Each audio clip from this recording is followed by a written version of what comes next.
नमस्कार, स्वागत है आप सभी का। जिगर 24/7 न्यूज देख रहे हैं आप और मैं हूं प्रियंका आपके साथ।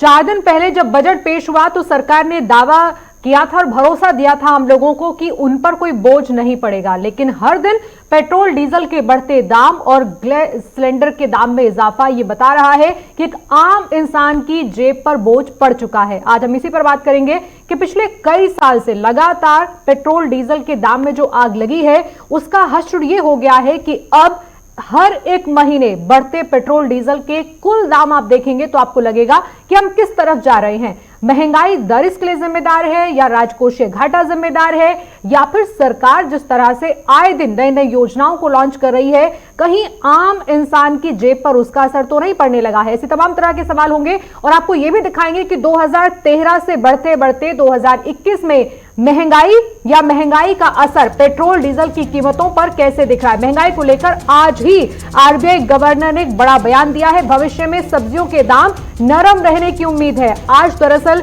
यह भी बताया गया कि अब आगे क्या महंगाई दर को लेकर और बैंकिंग सेक्टर में चाहे वो ईएमआई है चाहे वो ब्याज है उसको लेकर क्या खाका रहेगा। 21-22 की अगर हम बात करें इस समय तो महंगाई को लेकर यह कहा गया है कि आने वाले समय में इसको कम करने की कोशिश की जाएगी, लेकिन क्या इलाज होगा इसको लेकर सरकार से बहुत सारी उम्मीदें की जा रही हैं। अभी भी हाल ये है कि भविष्य में सब्जियों के दाम नरम रहने की उम्मीद की जा सकती है। हालांकि ये भरोसे लायक कितना होगा ये देखना होगा।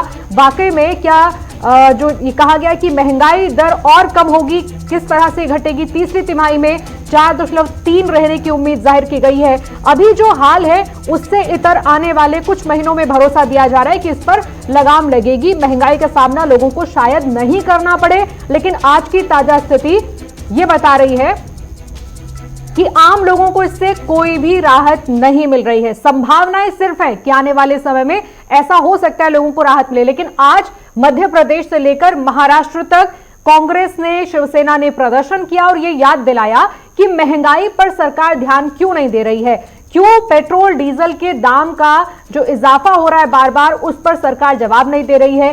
क्या बढ़ती कीमतों को रोकने का कोई इलाज सरकार के पास नहीं है या फिर सरकार इस समय इंतजार कर रही है कि महंगाई के लिए भी कोई आंदोलन किया जाए। दो तस्वीरें हम आपको दिखा रहे हैं मध्य प्रदेश और महाराष्ट्र की।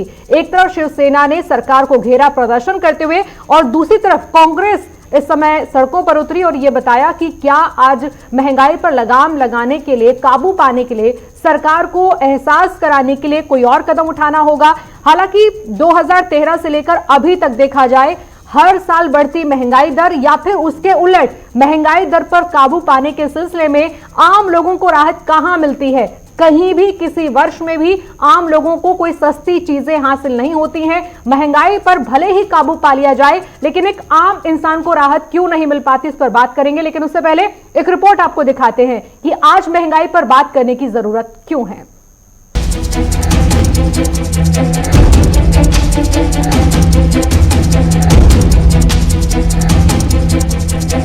बहुत गलत कर रही है सरकार, ये हमारा पेट काट रही है, अपना खजाना भर रही है। आए दिन डीजल पेट्रोल का दाम बढ़ रहा है, उससे महंगाई बढ़ रही है। सब्जी हो चाहे आटा दाल चावल जो भी हो।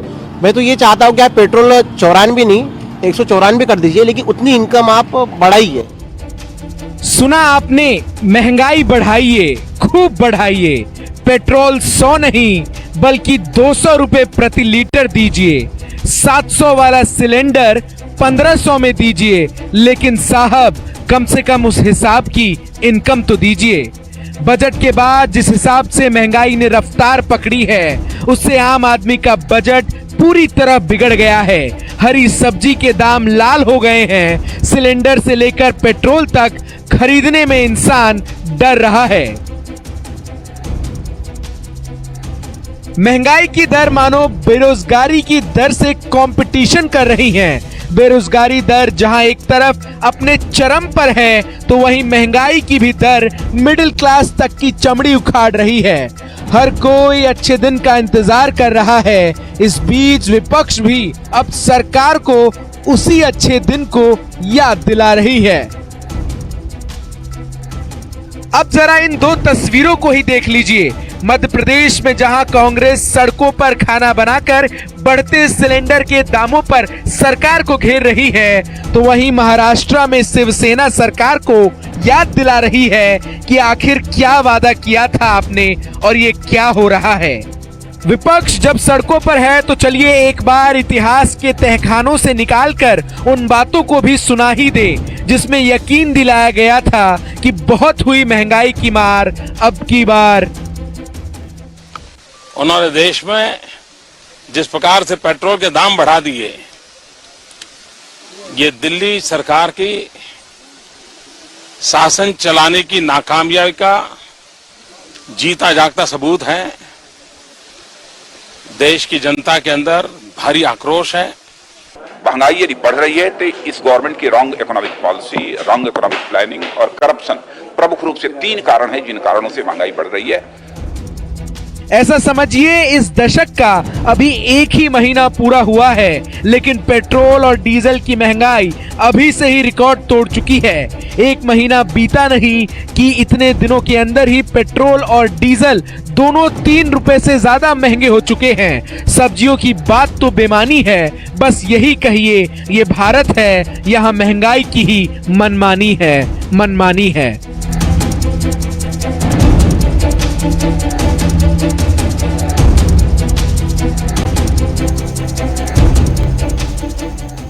मौजूदा हालात में महंगाई के कई कारण हो सकते हैं, लेकिन पिछले कुछ वर्षों में भी कभी महंगाई पर इतनी लगाम नहीं लगी कि एक आम इंसान कहे कि वाकई में उसकी जेब पर बोझ नहीं पड़ा, कुछ उसे सस्ता हासिल हुआ। हर सरकार ने पिछली सरकार को जिम्मेदार बताया और आने वाली सरकारों ने मौजूदा सरकार को बताया। तो आज के हालात में क्या वाकई में कोई ऐसा कारण है जिसकी वजह से आम इंसान पर महंगाई का बोझ बढ़ता रहेगा या फिर कुछ सस्ता भी नसीब होगा? इसी पर हम बातचीत करेंगे कि पिछले लगभग 9 से 10 साल पहले अगर देखा जाए तब एक बार हल्ला बोल हुआ था महंगाई को लेकर। क्या हम उसी दौर में पहुंच रहे हैं या फिर इलाज है इस महंगाई का, लगातार बढ़ते उन दामों का, जिसकी वजह से एक आम इंसान के लिए आज सड़क पर पेट्रोल की कार लेकर चलना या व्हीकल लेकर चलना परेशानी का सबब बन सकता है। लगातार बढ़ते रसोई गैस सिलेंडर के दाम भी यही बता रहे हैं कि इन सब का असर बाकी जगहों पर भी दिखने ही वाला है अगर सरकार कुछ नहीं करती। इस पर हम बात करेंगे।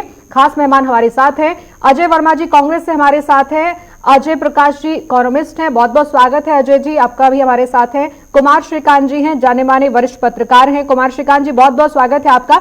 कुछ ही देर में बीजेपी से हमारे साथ विजय खेरा जी जुड़ेंगे। उससे पहले आपसे मेरा सवाल है अजय प्रकाश जी, ऐसा क्या हो गया कि महंगाई पर सरकार या फिर विपक्ष भी, हम 2 जगह सिर्फ देख पा रहे हैं आज, शिवसेना या फिर कांग्रेस मध्य प्रदेश में कह रही है कि महंगाई है, बाकी जगह पर महंगाई की बात क्यों नहीं हो रही है? क्या ये आदत हो गई लोगों को अब महंगाई बर्दाश्त करने की? बढ़ता है पेट्रोल का दाम तो रोज बढ़ता है, डीजल बढ़ता है तो बढ़ता है, अब गैस सिलेंडर का हाल देखिए, बढ़ता है तो बढ़ता है। क्या आदत हो गई है महंगाई की, इसलिए बात नहीं कर पा रहे हैं?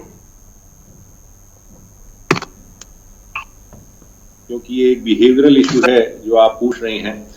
लोगों की शायद महंगाई की आदत हो गई है या उन्होंने मान लिया है कि थोड़ा बहुत इधर उधर बढ़ेगा तो वो इस महंगाई को जो है वो तैयार हैं उठाने के लिए, या शायद वो दूसरी तरफ ये मान रहे हैं कि कोरोना में बहुत ज्यादा हमारा जो है खर्चा आया है देश का, तो शायद इस वजह से महंगाई हमारी तरफ बढ़ेगी। लेकिन इन सब के चलते हुए भी ये महंगाई चाहे कुछ भी हो, ये आम आदमी की कमर जरूर तोड़ रही है जी। क्योंकि इसमें लोगों को परेशानी निरंतर हो रही है, उससे इनका काम नहीं चल पा रहा है। ये एक सर्वज्ञात है कि इस कोरोना काल में कई सारे जॉब्स चले गए थे और कुछ लोगों की जिनकी जॉब्स बचे हैं उनके पास नौकरी में उनको जो सैलरीज मिल रही है वो कम मिल रही है, तो लोग सहने के लिए तो तैयार हैं, लेकिन ये एक परेशानी है। इसके अलावा अभी कुछ एक स्टडी आई थी, जिस स्टडी में ये था कि अरविंद पानागढ़िया जी की स्टडी है जिसमें कहा गया कि 16 लाख करोड़ के डिपॉजिट्स जो हैं वो भारतीयों के थे, लेकिन पिछले 4-5 सालों में लोगों के जो डिपॉजिट्स हैं ये 11 लाख करोड़ के रह गए। और भारत में जो एक स्ट्रेंथ मानी जाती थी वो पर्सनल सेविंग्स और डिपॉजिट मानी जाती थी। तो लोगों ने शायद ये भी एक आदत सी बना ली है कि वो जो है इस चीज के लिए तैयार हो गए हैं कि कुछ अपनी पर्सनल सेविंग्स को निकाल लें। एक चीज और छोटी सी कहूंगा, थोड़ा लंबा कह रहा हूं लेकिन इसको मेरे कहने की आज्ञा दीजिए जी। हम जब तक अपने आप स्वतः भारत में प्रोडक्शन नहीं शुरू कर देंगे तब तक हमें इन चीजों की परेशानी फेस करनी पड़ेगी। हम आज जिस जगह के ऊपर पिटते हैं वो है कॉम्पिटिटिवनेस।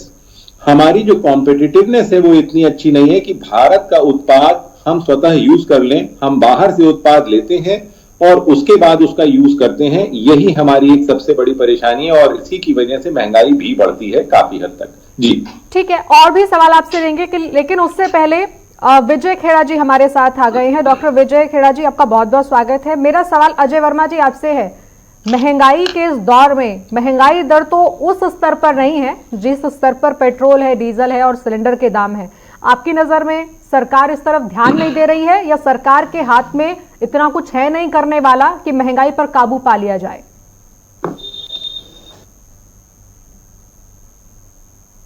अपने क्रोनो कैपिटलिस्ट लोगों की मदद करने के लिए कुछ 4-5 घरानों के लिए सारी चीज कर रही है। सरकार से बहुत बार मांग करी कि पेट्रोल डीजल को जीएसटी के दायरे में ले आओ, पता है इसके आते ही सारी चीज बदल जाएंगी। आज आपने देखा कि 65 और जो पेट्रोल डीजल आज बाबा 1-2 आंख वाले बाबा कहते थे कि बीजेपी की सरकार आएगी तो मैं आपको 35 रुपए डीजल और 40 रुपए पेट्रोल दिलवाऊंगा। इंटरनेशनल अगर देखा जाए तो बीबीएल क्रूड ऑयल का तेल, कच्चे तेल का रेट, उसके हिसाब से सारे टैक्सेस मिला के अगर जोड़ दिए जाएं तो हमारे हिंदुस्तान में पेट्रोल डीजल 45 रुपए और 40-50 रुपए से ज्यादा नहीं पड़ेगा। लेकिन ये बाकी 50 रुपए हिंदुस्तान की जनता के ऊपर जो अत्याचार किया जा रहा है, 95 से 100 रुपए डीजल पेट्रोल मिलने लगा है। आपने कभी सोचा जो 2013 में जिसे लोग महंगाई के लेके इनके सारे नेता सड़कों पे बैठने गए थे, उस वक्त 370 रुपए में मिलने वाली रसोई गैस आज 800 रुपए में मिल रही है। 70 रुपए में मिलने वाला सोयाबीन का तेल आज 130 रुपए किलो मिल रहा है। 62,000 की एक्टिवा आज 98,000 में ला रहे हैं। 65,000 की मोटरसाइकिल आज 95,000 में है। 210 रुपए सीमेंट की थैली आज 350 रुपए में है। 3600 रुपए लोहा मिलता था वो 6,000 रुपए में है। 1600 रुपए की बालू की रेत की थैली 4,000 में है। ये तो खैर मैं अगर पढ़ूंगा तो लिस्ट हो जाएगी पूरी, इसलिए मैं कुछ चीजें बताई हैं। देश की महिलाएं इनके झूठ से त्रस्त है। इनके झूठ ने, उनकी महंगाई ने उनके बजट, उनकी रसोई का बजट बिगाड़ दिया है। मैं हिंदुस्तान के कई स्टेटों में महिलाओं से मिलता हूं, वो अंदर से कहती थी कि साहब यही कहते थे हम तो 30-35 रुपए वो और आपको इतनी गैस दिलवाएंगे। लेकिन ये सरकार झूठ बोलने के अलावा और व्यापारियों ने, इन्होंने सबसे पहले कमर तोड़ दी देश की नोटबंदी के नाम पर। कहा था तो 50 दिन मुझे दे दो, 50 दिन। अजय वर्मा जी, आज की बात करिए ना, अगर हम ये कहें कि जिन चीजों का दाम महंगा हो रहा है, क्या सिर्फ केंद्र उनसे कोई पैसा कमा रही है या सिर्फ केंद्र के पास टैक्स जा रहा है? ऐसा तो नहीं है, स्टेट गवर्नमेंट भी उसमें है। और इसके पीछे क्या जिम्मेदारी आपको नजर आती कि सरकार चाहे तो क्या टैक्स हटाकर सस्ता पेट्रोल डीजल दे सकती है? इसका ताजा उदाहरण में अभी आपको पेट्रोल और डीजल पे जो सरकार ने एग्रीकल्चर सेस लगाया है, एग्रीकल्चर सेस का कोई भी पैसा राज्यों को नहीं मिलता। हमारे यहाँ 2 ढांचा संघीय व्यवस्था है, स्टेट की और देश की। और जो उन्होंने एक्साइज ड्यूटी कम करी है वो स्टेट्स वालों को कम हो जाएगा। तो इसका मतलब ये है कि देश की सरकार जो चाहे वो कर सकती है, जिसको चाहे। इसका ताजा उदाहरण महंगाई, तो महंगाई मैं तो दिल्ली सरकार के सारे अधिकार पावर अपने तरीके से किस तरह से सीज कर दिए, ये उदाहरण बता रहा हूं। इस देश में घोषित कर्फ्यू चल रहा है, इस देश में डेमोक्रेटिक डिक्टेटरशिप चल रही है। किसान परेशान, छोटा व्यापारी परेशान, छात्र परेशान, महिलाएं परेशान महंगाई से, आम आदमी परेशान, दुकानदार परेशान, और ये लोग वाहवाही करते हैं। अगर आप आंकड़े भी उठा के देखें तो आंकड़ों में हम देखिए महंगाई का सूचकांक दर कितनी बड़ी हुई है, बेरोजगारी की दर कहां पहुंच गई है, हम वर्ल्ड हैप्पीनेस में हम कितने ऊपर पहुंच गए, भुखमरी के कगार पे हम कहां पहुंच गए। और सहस्त्र भी ताजा जो प्रजातांत्रिक लोकतांत्रिक का डेमोक्रेटिक IBM का वो आया ताजा आंकड़ा, उस पर भी हम 2 सीढ़ी बढ़कर 53वें स्थान पर छलांग लगा पहुंच गए थे। 2015 में हम 26वें स्थान पे थे। तो ये सरकार आखिर क्या चाहती है? सत्ता करने का मतलब, अगर हिटलर के अंदाज में आपको सत्ता करनी थी तो ये माना आपने हिटलर और जर्मन की सारी हिस्ट्री पढ़ी है और उसको आपने हिंदुस्तान जैसे लोकतांत्रिक कंट्री में लागू कर दिया। हिटलर में तो जर्मन शाही थी, तानाशाही थी, हमारे यहाँ तो डेमोक्रेसी है। It is the best democracy of the world.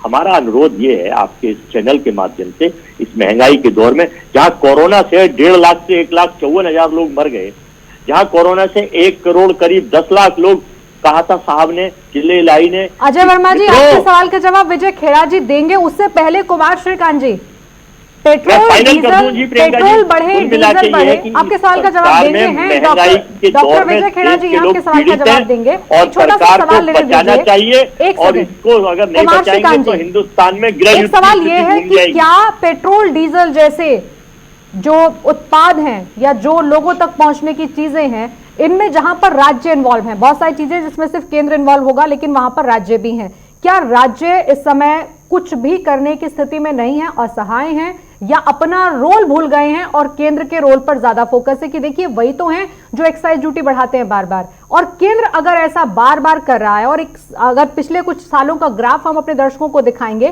तो ये समझ में आएगा कि दोनों ही मिलकर, केंद्र भी और राज्य भी, कितना मोटा पैसा इन चीजों पर लेकर आ रहे हैं।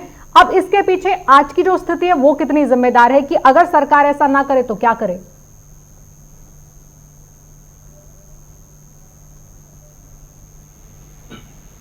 क्या आप मुझे सुन पा रही हैं? बिल्कुल कुमार श्रीकांत जी बोलिए। ठीक है, ये सवाल मेरा है ना? बिल्कुल जी, ठीक है। देखिए, एक मोटा मोटी मैं अपनी बात को आगे बढ़ाने से पहले एक डाटा देता हूं, क्योंकि देखिए, क्योंकि ये महंगाई का मुद्दा है और हमारे साथ अर्थशास्त्री जी हैं और बीजेपी के भी मित्र हैं और कांग्रेस के भी मित्र हैं। हम डाटा पे ही बात करते हैं। डाटा पे देखिए, दिल्ली में पेट्रोल की जो मूल्य है वो तकरीबन 86 रुपए 30 पैसे के पास है, तो 30 पैसे और बढ़ गए होंगे तो 87 समझिए हद से हद। देखिए, इसमें केंद्र को जो टैक्स मिलता है वो तकरीबन 19 रुपए 46 पैसे है। केंद्र के पास जो टैक्स गया वो 19 रुपए 46 पैसे गया, और जो संबंधित राज्य को जो टैक्स गया, यानी कि दिल्ली राज्य स्टेट को जो गया, वो 33 रुपए 44 पैसे के आसपास का टैक्स जो है वो स्टेट को गया। डीलर का कमीशन जो है वो 3 रुपए 70 पैसे के आसपास बैठता है। अब सोचिए कि टैक्स में केंद्र की हिस्सेदारी जो है वो 36% है और जो राज्य की जो हिस्सेदारी है टैक्स में वो तकरीबन 63% है, 63%। ठीक है, और यह स्थिति मोदी सरकार की नहीं, इससे पहले की स्थिति भी थी। और हमारे पूर्व राष्ट्रपति प्रणब मुखर्जी जब यूपीए के सरकार में वित्त मंत्री होते थे तो उनसे संसद में यह सवाल पूछा गया था और उन्होंने उसको लेकर एक्सप्लेन किया और बताया। यानी कि कमोबेश जो स्थिति पहले थी वही स्थिति आज है। यानी कि बहुत हुई महंगाई की मार, अब की बार मोदी सरकार, नारा देने वाले नरेंद्र मोदी इस सरकार में आने के बाद महंगाई की मार को सहलाते नहीं है, महंगाई की मार पर बात नहीं करते। सवाल यह है कि राज्य सरकारें भी अपने उससे, यानी कि कांग्रेस अगर इसको लेकर राजनीति करे, कांग्रेस सब कुछ करे, लेकिन आम आदमी पार्टी भी करे, कोई करे, लेकिन राज्य सरकारों को भी तो इनिशिएटिव लेना चाहिए। राज्य सरकारों को आगे आके आना चाहिए और बताना चाहिए कि देखिए, कांग्रेस के शासित राज्य में पेट्रोल का दाम ये है और बीजेपी के शासित राज्य जो है पेट्रोल और डीजल का दाम ये है। देखिए, मैं आपको एक क्लियर कट बताता हूं, इसमें दोनों पार्टियां, कांग्रेस को भी या हर एक राज्य सरकार को जीएसटी कलेक्शन चाहिए, वो सेंट्रल की हो या स्टेट की हो, तो दोनों पार्टियां केवल राजनीति कर सकती हैं। विपक्ष हमेशा राजनीति कर सकता है, विपक्ष में बीजेपी हो या कांग्रेस हो, लेकिन सत्ता में आने के बाद वो सारी चीजें भूल जाते हैं। वो स्टेट वर्सेस सेंट्रल हो जाता है और सेंट्रल वर्सेस स्टेट हो जाता है। प्रॉब्लम सबसे बड़ी ये है कि आम आदमी की सहूलतें, और देखिए, जब किसी चीज का मूल्य बढ़ता है, पेट्रोल डीजल का मूल्य बढ़ता है, तो आपको पता है डीजल के मूल्य बढ़ने से आम खुदरा महंगाई दर जो है वो बड़े पैमाने पर बढ़ती है। और एक्साइज ड्यूटी को देख लीजिए, वैट देख लीजिए, डीलर का कमीशन देख लीजिए, ये तमाम तरह की जो चीजें है ना, वो कहीं ना कहीं उसका शोषण जो है वो आम आदमी का ही करता है। सबसे ज्यादा सर्वाइव जो होता है, सबसे ज्यादा प्रॉब्लम जिसको होती है वो आम आदमी होता है। केंद्र की सरकार केवल बोलती है या फिर राज्य की सरकार केवल बोलती है, राजनीति करती है, लेकिन कोई भी किसी भी तरीके की अगर आप देखें तो कोई रियायत नहीं है। एक और खास बात मैं लास्ट इसमें बता रहा हूं, बिटवीन लॉकडाउन, जब लॉकडाउन लगा था, कोविड काल था, तो भारत सरकार ने बहुत कम प्राइस पे क्रूड ऑयल जो होता है, जो मेन जो ऑयल होता है जिससे तमाम तरह की चीजें बनती है, उसको बहुत बड़ी संख्या में, यानी कि 4 साल इस्तेमाल करने लायक क्रूड ऑयल कौड़ियों के दाम पर खरीदा और उसे अमेरिका में स्टोरेज कर दिया। लेकिन क्या उन कौड़ियों के दाम पे खरीदे गए क्रूड ऑयल का फायदा भारत को मिल रहा है? इस वक्त नहीं मिल रहा है। अब सोचिए वो किस समय के लिए है, यानी कि जब हमारे पास पैसा नहीं है, हमारी कमर कोरोना तोड़ चुका है, तब उस कौड़ियों के दाम पे खरीदे गए पैसे, मेरे टैक्स पेयर, मैं टैक्स पेयर हूं, मेरे पैसे से, आपके पैसे से, अजय जी के, अजय वर्मा जी के और बीजेपी के मेरे मित्र हैं, उनके पैसे से खरीदा गया कौड़ियों के दाम पे जो क्रूड ऑयल है, उसको क्यों नहीं इस वक्त दिया जा रहा है, जिस वक्त अर्थव्यवस्था बहुत बुरे हालत में है, आम आदमी बहुत परेशान है, उस वक्त क्यों नहीं दिया जा रहा? मेरा ये सवाल है प्रियंका जी। डॉक्टर विजय खेड़ा जी, आपने लगभग सभी के सवाल सुन लिए होंगे। अब आखिर में तीनों मेहमान ये कह रहे हैं कि आप लोग जिस फॉर्मूले को कहते थे कि देखिए केंद्र और राज्य मिलकर आप लोगों को ज्यादा नहीं, उस वक्त 13 से 15 रुपए आपको महंगा पेट्रोल दे रहे हैं, हम आएंगे तो ये टैक्स हटाकर हम तो सस्ता देंगे। अब तो आप दोनों ही मिलकर, स्टेट और सेंटर मिलकर 50 से 52 रुपए का टैक्स ले रहे हैं। अब कैसे समझाएंगे कि आप जो कल कह रहे थे उसमें क्या फर्क है और आज जो हम इतनी महंगाई का सामना कर रहे हैं उसमें क्या फर्क है?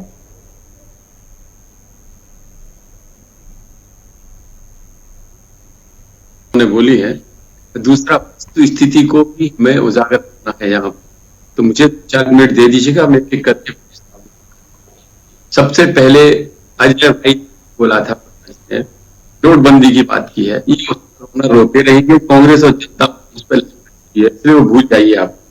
दूसरी की बात की थी, क्या तानाशाही वो थी जब इंदिरा गांधी ने अटल बिहारी वाजपेयी को जेल में डाला, पीलू मोदी को जेल में डाला, लाल कृष्ण आडवाणी को जेल में डाला?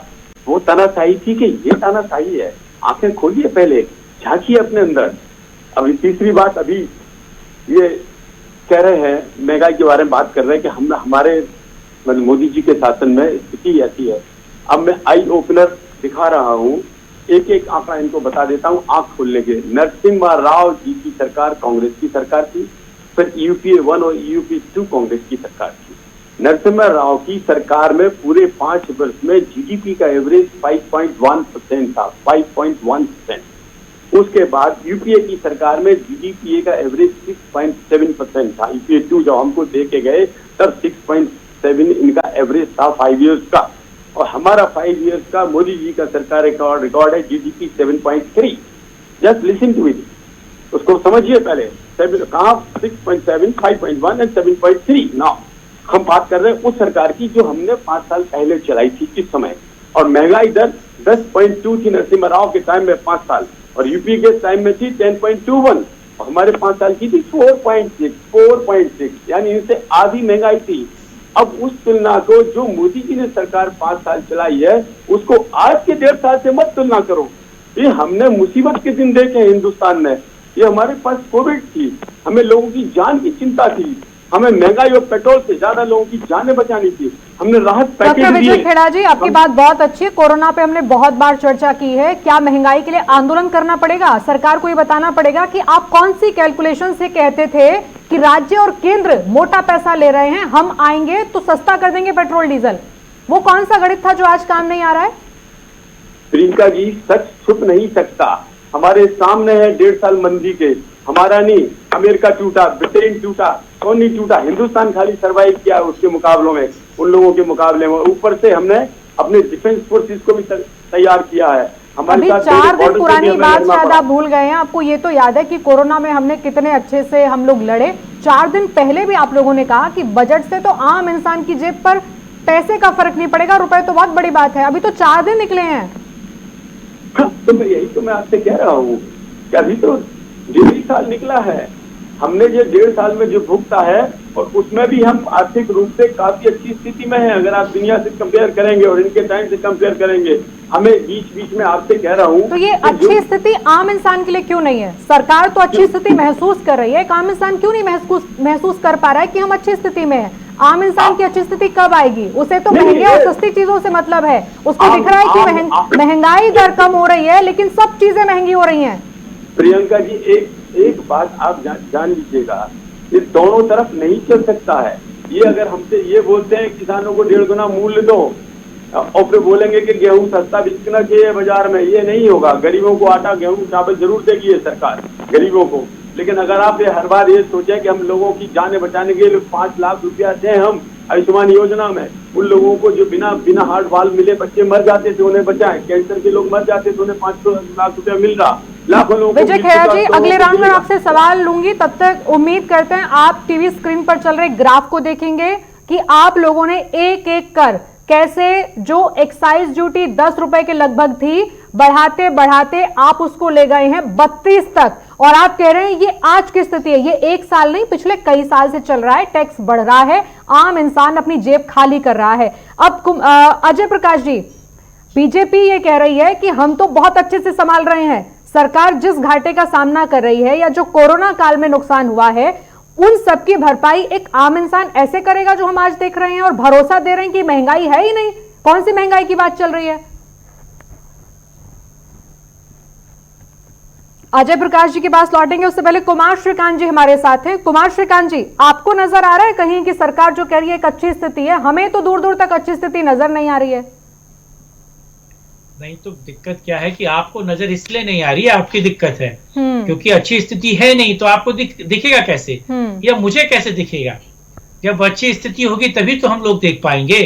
तो जब बेहतर कुछ हुआ ही नहीं तो देखेगा। देखिए इस सरकार ने सबसे मेरा मानना है महंगाई को लेकर बीजेपी सरकार हमेशा ना उनके हाथ में महंगाई दर होती नहीं है। मैं मानता हूं ठीक है, कुछ हद तक दालों के प्राइसेस कम हैं, लेकिन आप सोचिए कि अगर आप 2 रुपए यहां उधर बचाते हैं तो तकरीबन 10 रुपए के आसपास आपका पेट्रोलिंग में खर्च हो जाता है। सबसे बेसिक खामी जो है, अर्थशास्त्री अजय प्रकाश इस बात को बेहतर बताएंगे कि जब से आपने तमाम पेट्रोकेमिकल्स कंपनी है और पेट्रोल और डीजल के दामों को मतलब आपने फ्रीडम दे दिया है, उन कंपनियों को आपने फ्रीडम दे दिया है और वही डिसाइड करते हैं कि पेट्रोल का दाम क्या होगा, डीजल का दाम क्या होगा और आपके किस रेट पे घर पे सिलेंडर आएगा। जब केंद्र सरकार की उन पर किसी प्रकार की लगाम नहीं होता, केंद्र सरकार उनको डिटेन नहीं कर सकती, केंद्र सरकार उसको सही तरीके से मेंशन नहीं कर सकती। पिछले अगर आप देखें तो केंद्र सरकार डिसाइड करती थी कि 1 रुपया बढ़ेगा या आधा पैसा बढ़ेगा या 2 रुपया बढ़ेगा, लेकिन आज की सरकार, आज अगर आप तेल कंपनियों को देख ले तो वो फ्री हैं, वो फ्लक्चुएट करती है, लेकिन हम ये समझ नहीं पाते कि यहाँ सोशलिज्म कहाँ होता है। सोशलिज्म का बेसिक मतलब मुझे लगता है विजय खेरा जी बताएंगे कि समाजवाद का बेसिक मतलब है कि रहने वाले जो लोग हैं, देश में रहने वाले, गणतंत्र में रहने वाले जो लोग हैं, उनके बारे में सरकारें सोचती हैं, वो राज्य सरकारें हो या केंद्र सरकारें हो, और उनको रियायत देती है। आम जो डेली हर रोज इस्तेमाल होने वाली जो मूलभूत चीजें हैं उसमें राहत और रियायत दोनों मिलती हैं। लेकिन आप देख लीजिए क्या आपको पेट्रोल में रियायत मिल रही है? अरे मैं राम की बात करते हैं, नेपाल माता जानकी का जो देश है, वहां जाकर पेट्रोल का प्राइस देख लीजिए, श्रीलंका में प्राइस देख लीजिए। ये मैं नहीं कहता हूं, ये सुब्रमण्यम स्वामी है और वो इस मुद्दे को लेकर ट्वीट करते हैं, इन्हीं के मेंबर ऑफ पार्लियामेंट है। तो ये बात समझने का विषय है। आप सोचिए, और भारत में पेट्रोल प्राइस और भारत के पास पेट्रोकेमिकल्स का इतना बड़ा प्रचुर भंडारण है, इस कोविड काल में सरकार ने बहुत अच्छा किया, उसके लिए मैं उनकी पीठ थपथपाता हूं।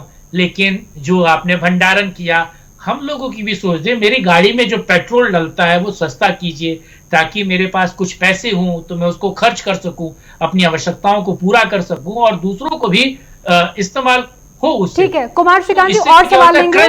2 चीजें अजय प्रकाश जी, 2 चीजें समझने वाली हैं। एक तो ये कि हर रोज पेट्रोल डीजल का दाम बदलता है, तो महीने के बाद आपको पता चलता है कि पूरे महीने में देखिए कितना महंगा हो गया, रोज पैसे में आपको नहीं अंदाजा हो रहा है। दूसरा ये एक सवाल ये भी है, रसोई गैस सिलेंडर 25 रुपए महंगा हो रहा है और उसी समय व्यावसायिक गैस सिलेंडर 5 रुपए सस्ता हो रहा है।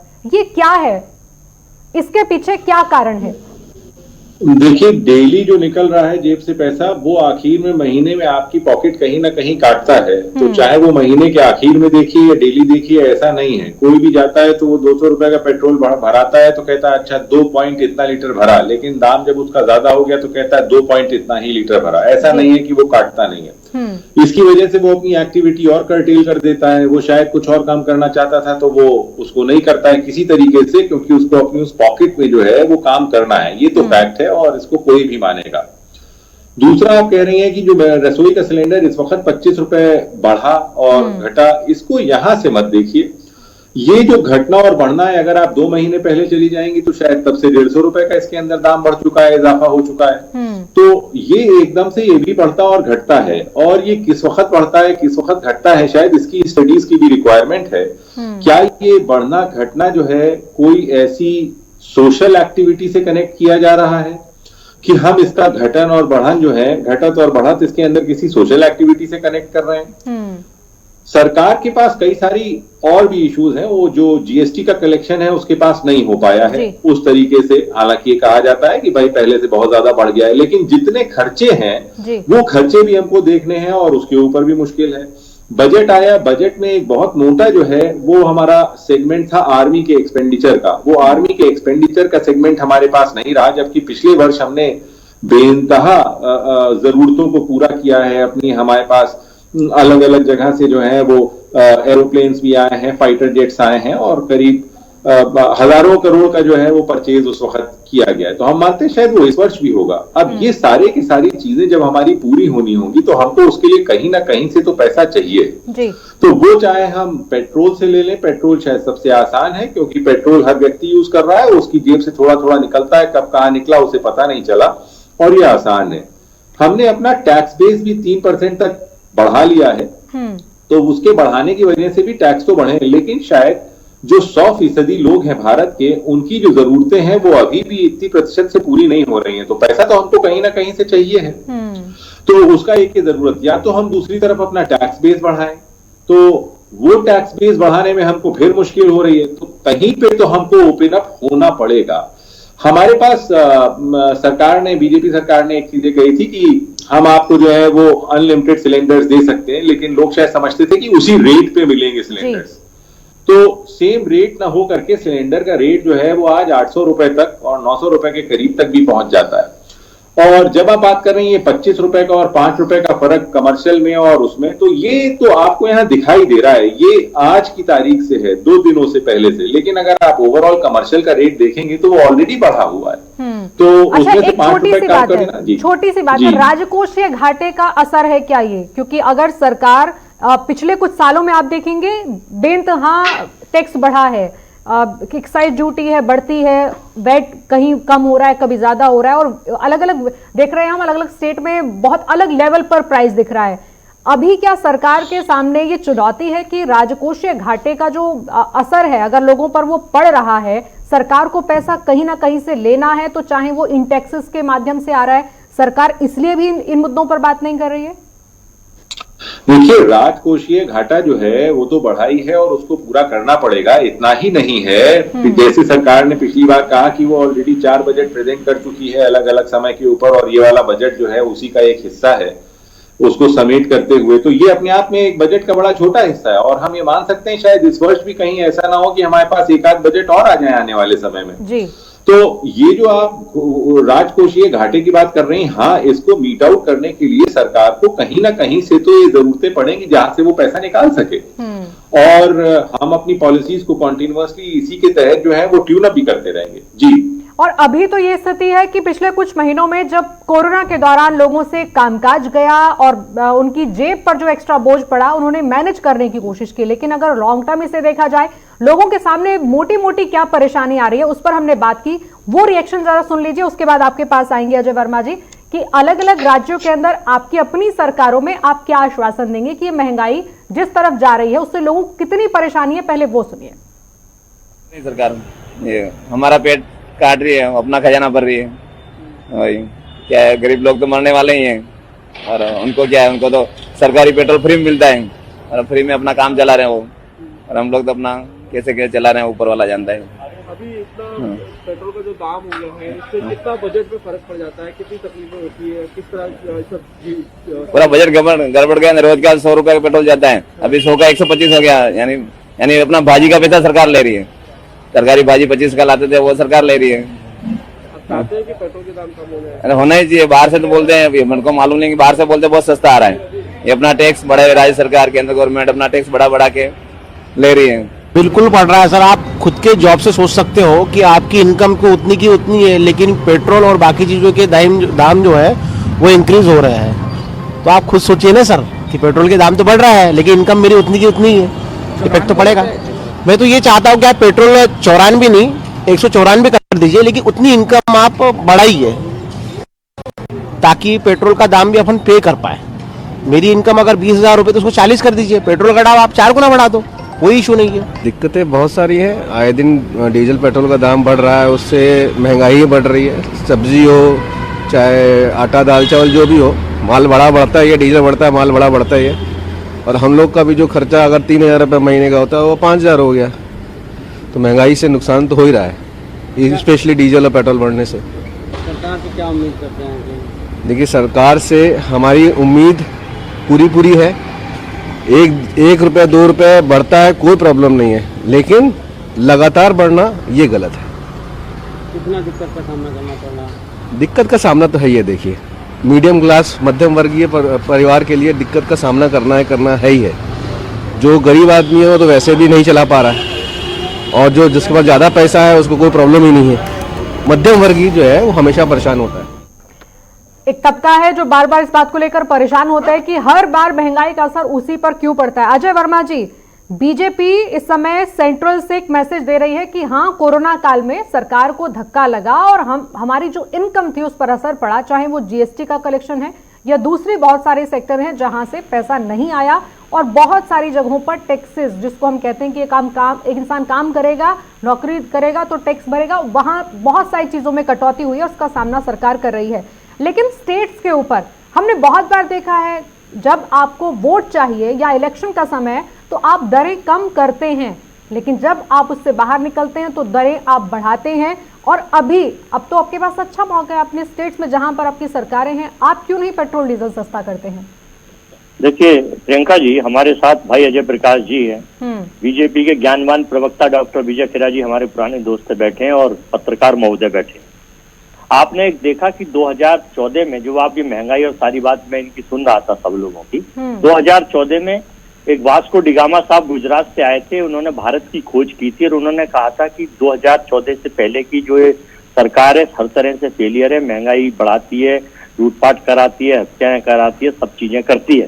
हेलो, बिल्कुल बोलिए, आवाज आ रही है आपकी अजय जी? मेरा कनेक्शन आ रहा है ना?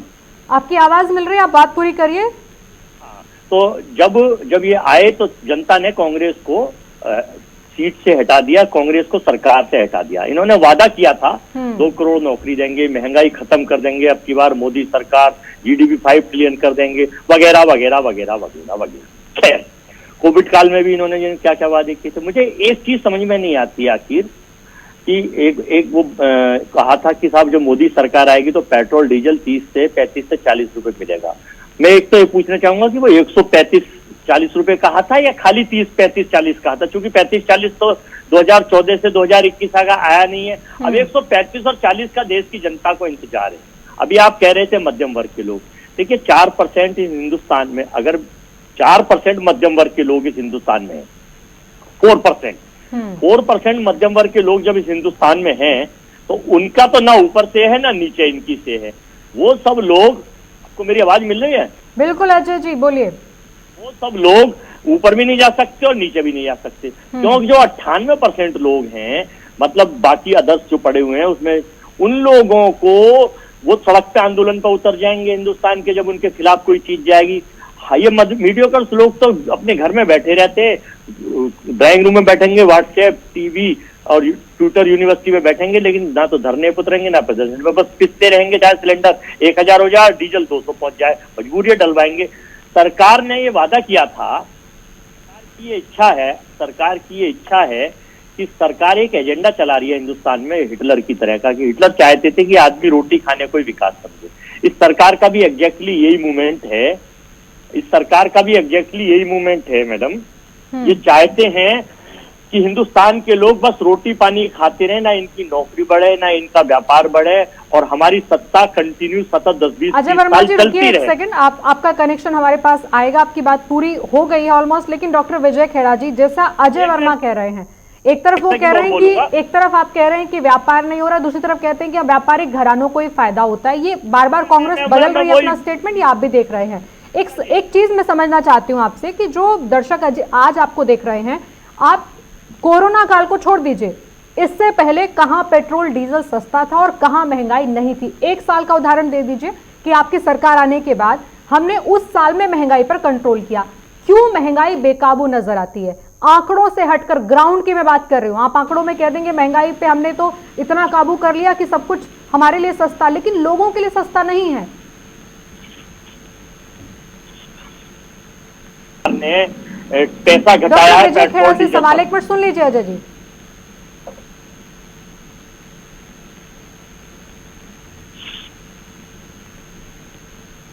डॉक्टर विजय, आपको आवाज मिल रही है? क्या मुझसे बात की क्या आपने? बिल्कुल विजय जी, मैं आपसे सवाल पूछ रही हूँ कि आखिर ऐसा क्या है कि आपने कहा आज तो कोरोना की वजह से हाल बुरा है, इससे पहले कौन सा साल ऐसा रहा जब पेट्रोल डीजल सस्ता रहा या महंगाई की मार हमने नहीं झेली?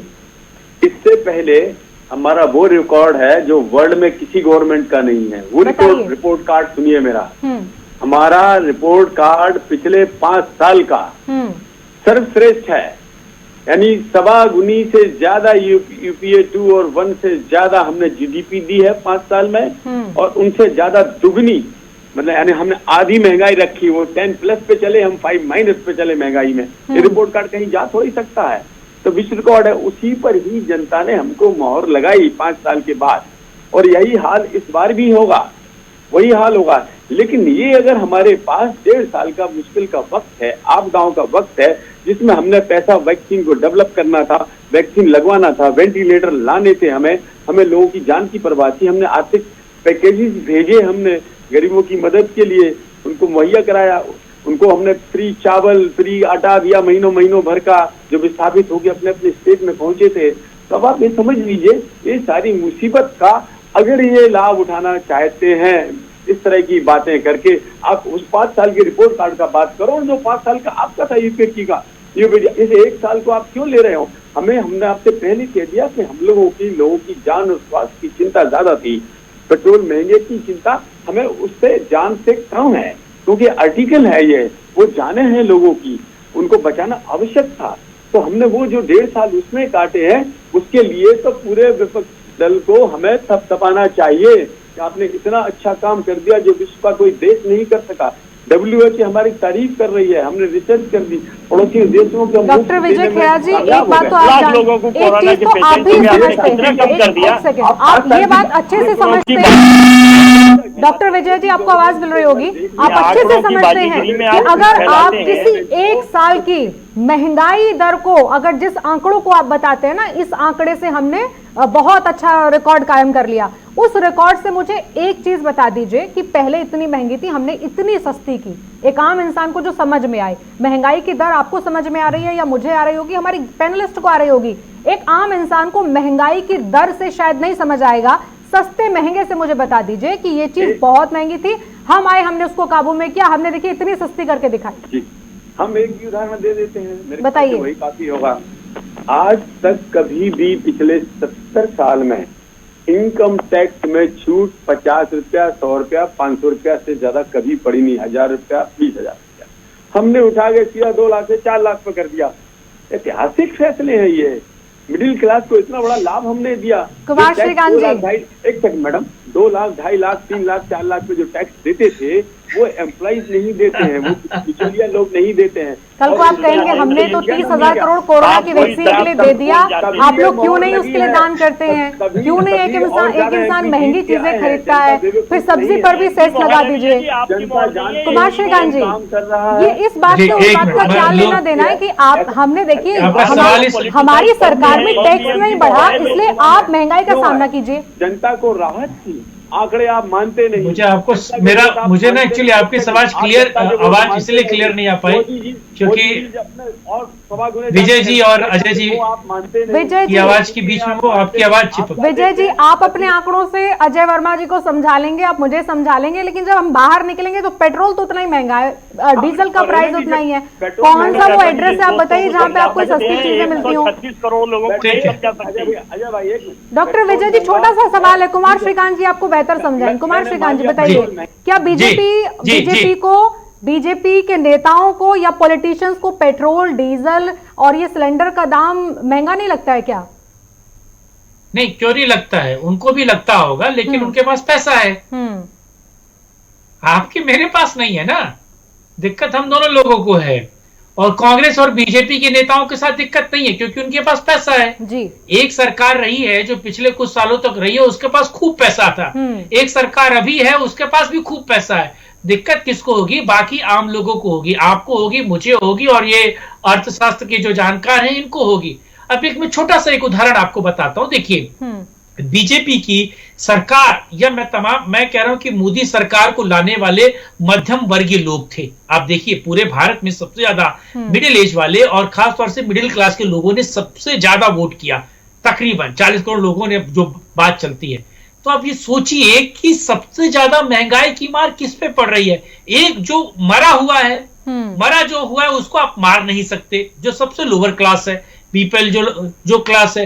एक अपर क्लास है, आप 194 क्या आप 10,000 रुपए लीटर बेचिए तेल, उसको कोई दिक्कत नहीं है, वो एक की जगह 10 लीटर कर लेगा, 20 लीटर करेगा।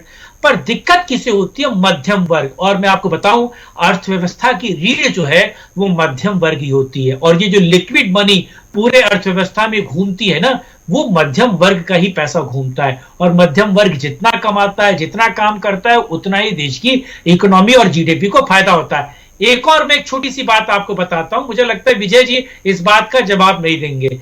जब से लॉकडाउन हुआ है, लॉकडाउन के 1 महीने पहले से, मैं अपनी बात बताता हूं, मैं दुनिया की बात नहीं करता हूं, तब से आज तक एलपीजी के सिलेंडर पे मिलने वाली सब्सिडी मुझे नहीं मिल रही है। मैं दिल्ली में रहता हूं, एलपीजी के सिलेंडर पे मिलने वाली सब्सिडी मुझे नहीं मिल रही है, मेरी पूरी बिल्डिंग में नहीं मिल रही है। और मैंने इसमें बहुत सारे लोगों से बात की, मैंने सोचा क्या पता मेरे अकाउंट में दिक्कत हो या कोई प्रॉब्लम हो। बहुत सारे लोगों को, और मुझे लगता है कि 100 में से करीबन 90% लोगों को एलपीजी की जो सिलेंडर की जो सब्सिडी का पैसा है, सब्सिडी का पैसा नहीं आ रहा होगा। मैं अजय प्रकाश जी से ये सवाल पूछता हूं, क्या आपको आ रहा है? किसी को नहीं आ रहा। और जब मैंने पता करने की कोशिश की तो मुझे कहा गया कि भाई साहब पीछे से रोक दिया गया है। अजय प्रकाश जी, हाँ या नाम है, क्या आपको सब्सिडी मिल रही है? सब्सिडी का पैसा मिल रहा है? नहीं। अब देखिए, आपके सामने दूध का दूध और पानी का पानी हो गया। आप समझ लीजिए, आप ये सोच लीजिए, जो 150 रुपए और 170 रुपए के आसपास सब्सिडी का पैसा आता था, वो सरकार ने रोक लिया है, वो सरकार ने रोक लिया है। और कुमार श्रीकांत जी बदले में वो बता रहे हैं ना कि जो छूट का दायरा था टैक्स वालों के लिए, वो बढ़ा दिया है। तो अब आप त्याग कर दीजिए इन सब चीजों का। अजय प्रकाश जी, एक सवाल मेरा और भी है। अजय प्रकाश जी, जैसे सरकार ये कह रही है, गवर्नमेंट ऑफ इंडिया ने अखबार में निकाला, क्या गवर्नमेंट वो डॉक्टर विजय जी से सवाल लेंगे कि कब तक के लिए है? क्या ये कोई टेम्परेरी फेज है कि आने वाले समय में ये रिलीज होगा? उस पर मैं सवाल का जवाब दूंगी, आपकी शंका दूर होगी। लेकिन अजय प्रकाश जी, प्लीज बताइए, सरकार तो ये कह रही है कि 2013 देख लीजिए, 2011 देख लीजिए, हम 2014 से जब से आए और तब से अब तक की महंगाई दर देख लीजिए। क्या उस आंकड़े से एक आम इंसान को फायदा होना चाहिए या नहीं होना चाहिए, या फिर वो आंकड़ा सिर्फ दिखने के लिए आम इंसान की जेब पे उससे कोई फर्क नहीं पड़ता? मैं आपकी बिल्कुल थोड़ी सी बात एक अभी जो है वो लेता हूं एग्जांपल, जो अभी आपने दिया। अपने यहाँ आपने एक अपने स्निपेट में दिखाया था कि एक जो आम इंसान है वो ये कह रहा है मुझे नहीं फर्क पड़ेगा इस महंगाई से, अगर आप हमारी इनकम दोगुनी कर दीजिए, आप हमारी इनकम बढ़ा दीजिए, मैं खर्चा करने में मुझे परेशानी नहीं है। मुझे परेशानी तब है जिस वक्त हमारी इनकम जो है वो नहीं है उतनी और आप हमसे कह रहे हैं कि हम खर्चा ज्यादा करें। तो जिस तरह से अभी श्रीकांत जी कह रहे थे 10,000 रुपए लीटर भी हो जाएगा पेट्रोल, तो मुझे कोई परेशानी नहीं। तो हमको इनकम बढ़ानी है। एज एन इकोनॉमिस्ट मैं ये कहूंगा कि ये जो इनकम है जब तक हम नहीं बढ़ाएंगे तब तक हमारे लिए परेशानी है। इसके लिए हम अपने वही शुरुआत के ओपनिंग स्टेटमेंट्स पे जाएंगे जहां पे हम कह रहे थे भारत अभी कॉम्पिटिटिवनेस में स्टैंड नहीं कर पा रहा है, और उसकी जो परेशानी आ रही है भारत की वो ये आ रही है कि हमको अभी भी बाहर से सामान मंगाना पड़ रहा है। ये भारत में चाहे कोई सरकार हो उसके लिए बहुत बड़ी परेशानी हमेशा रहेगी। जब तक हम अपने यहाँ अपने सोल्यूशंस नहीं निकालेंगे हमारा काम नहीं चल सकता, और इसको हम लॉन्ग टर्म प्लानिंग के तहत ही ले लें तभी काम चलेगा। आत्मनिर्भर भारत जो कहा जाता है वो सिर्फ गांव में और किसानों के साथ ही नहीं बसता है, वो हमारी हर रोज की जरूरतों के ऊपर बसता है।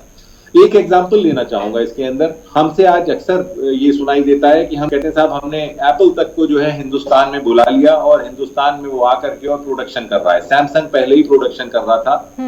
देखिए, ये सब प्रोडक्शन हिंदुस्तान में करें या हिंदुस्तान से बाहर करें, ये वो कंपनियां हैं जो अपनी पूरी टेक्नोलॉजी लेकर के आ रही हैं और प्रोडक्शन जो है ये हिंदुस्तान में कर रही हैं। सिर्फ ये प्रोडक्शन चाहे इंग्लैंड में करें और चाहे हिंदुस्तान में करें, चाहे जापान में करें, उससे हमें इतना क्या फर्क पड़ रहा है। हमारे कुछ लोग जरूर इसमें एम्प्लॉय हो जाते हैं, लेकिन फिर भी प्रॉफिट और मेजर शेयर इन्हीं के पास चला जाता है।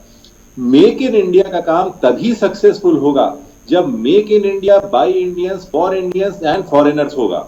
जब तक मेक इन इंडिया रहेगा सिर्फ, तब तक हमारा काम नहीं चल पाएगा। अगर if it is by foreigners, बहुत थोड़ा सा काम चल पाएगा।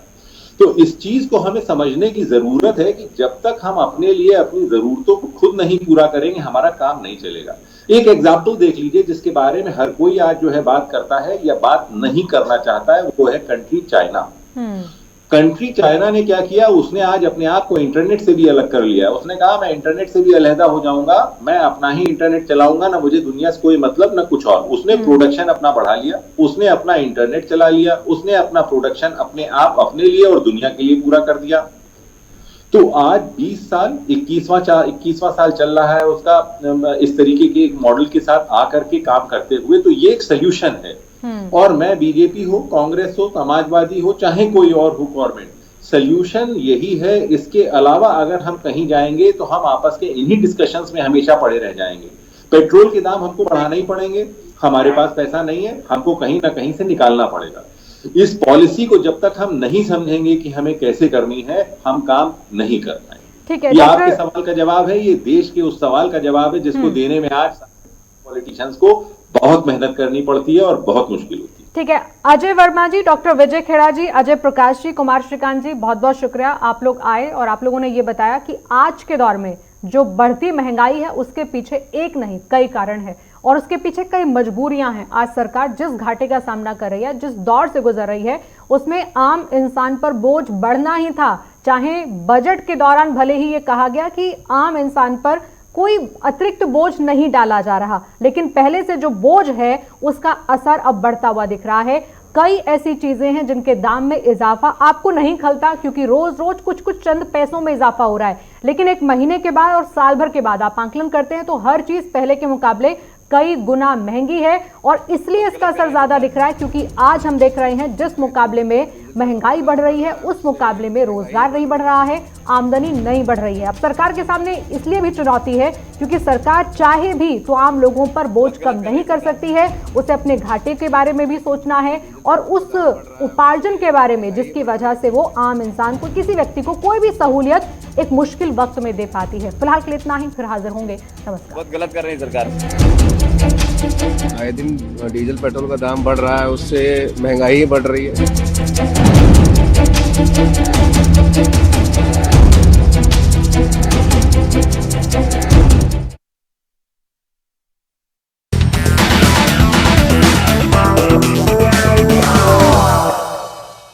वो क्या एहसास